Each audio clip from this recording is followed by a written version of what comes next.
ఆయన వయసు 95, మనసు మాత్రం 25. కుర్రాళ్లకు ఏమాత్రం తీసిపోని ఉత్సాహం, అలుపెరగని ప్రచారం. తెలంగాణ సర్పంచ్ ఎన్నికల్లో ప్రత్యేక ఆకర్షణగా నిలిచిన ఆ వయోవృద్ధుని చూస్తే ఇతడు వృద్ధుడేంటి అంటారు. అంత చలాకీగా ప్రచారంలో దూసుకుపోతున్నారు ఆయన. పంచాయతీ ఎన్నికల్లో బరిలో నిలిచిన అత్యంత ఎక్కువ వయసు కలిగిన అభ్యర్థిగా రికార్డు సృష్టించిన ఆ వ్యక్తి ఎవరు? ఎక్కడి నుంచి పోటీ చేస్తున్నారు?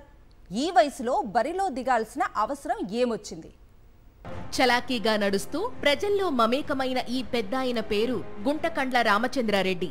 ఈయన వయసు 95 ఏళ్లంటే ఎవరికైనా ఆశ్చర్యం కలుగుతుంది. ఆయన ఉత్సాహానికి వయసుకు అస్సలు సంబంధమే లేదు. 50 ఏళ్లకే కుంగిపోయే ఈ తరానికి సవాల్ విసురుతూ దూసుకుపోతున్నారు రామచంద్రారెడ్డి. 95 ఏళ్ల వయసులో సర్పంచ్ అభ్యర్థిగా ఆయన నామినేషన్ వేశారు. నాగారం గ్రామ పంచాయతీ ఎన్నికల బరిలో నిలిచారు. కరపత్రాలు పట్టుకుని తనకు ఓటు వేయమంటూ గ్రామస్తుల్ని అభ్యర్థిస్తున్నారు. ఈ ఏజ్న 95 ఏళ్ల ఏడున నాకు గ్రామ ప్రజలు జనరల్ అయిన కారణంగా పెద్దలు ఈడు గడిచిన వాళ్ళందరూ అయ్యా మీరు 50-60 ఏళ్ల నుంచి ఊరికి సేవ చేసుకుంటూ వస్తున్నారు, ఎన్నడూ ఎన్నికలలో నిలబడలేదు, మీకు మా ఓటు ద్వారా మా రుణం తీర్చుకుంటూ మీరే సర్పంచ్గా ఉండాలి అని కోరిండ్రు. నేను నా జీవితం ఇప్పటిదాకా మంచిగా ఉన్నది కాబట్టి ఇంకా 5 ఏళ్ళు పెరుగుతుంది, వారి అభిష్టం మేరకు నేను సర్పంచ్గా ఉండి వారి కోరికలు నెరవేరుస్తాననే హామీతోని నేను నిలబడినా. నిజానికి ఈ గ్రామంలో రామచంద్రారెడ్డి పోటీ చేయాల్సిన అవసరం లేదు. ఆయన ఒక్క మాట చెబితే గ్రామమంతా ఏకగ్రీవంగా ఆయన్ను ఎన్నుకుంటుంది. కానీ ప్రజాస్వామ్య స్ఫూర్తిని నిలబెట్టేందుకు ఇతర అభ్యర్థులకు కూడా ఆయన అవకాశమిచ్చారు. వాళ్లకు పోటీగా జోరుగా ప్రచారం చేస్తున్నారు. 95 ఏళ్ల వయసులో ఈయన ప్రచారం చేస్తున్న తీరు చూసి ప్రజలు ఆశ్చర్యపోతున్నారు. ఎన్నడూ కూడా ఆస్తులు కొనాలనే అభిలాష మాకు లేదు. మానవ సేవే మాధవ సేవ అని భావించిన వ్యక్తిని.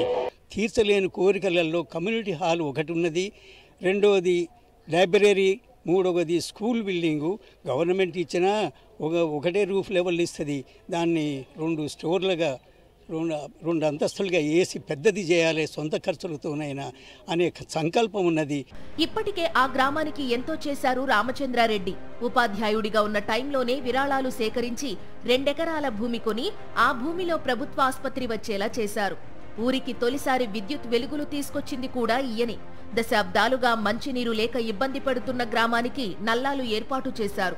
ఊరికి ఓ బ్యాంకు వచ్చిందంటే ఈయన చలవే. తన సొంత ఖర్చుతో గ్రామంలో ఎన్నో పెళ్లిళ్లు జరిపించారు.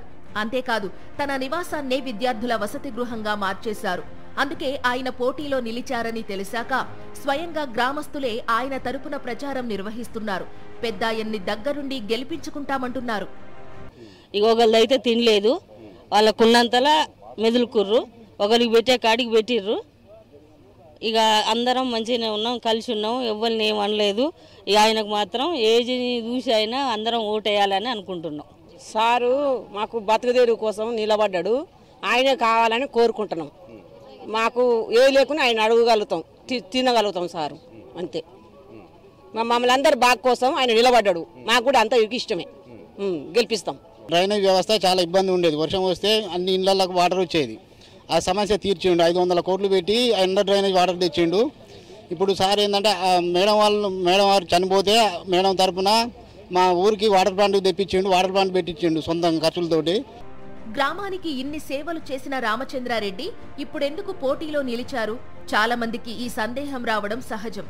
గ్రామానికి ఇంకా చేయాల్సింది చాలా ఉందని, కమ్యూనిటీ హాల్ లాంటివి కట్టాల్సిన అవసరం ఉందని, సర్పంచ్గా ఉంటూనే 100 ఏళ్లు పూర్తి చేసుకుంటానని ధీమాగా చెబుతున్నారాయన.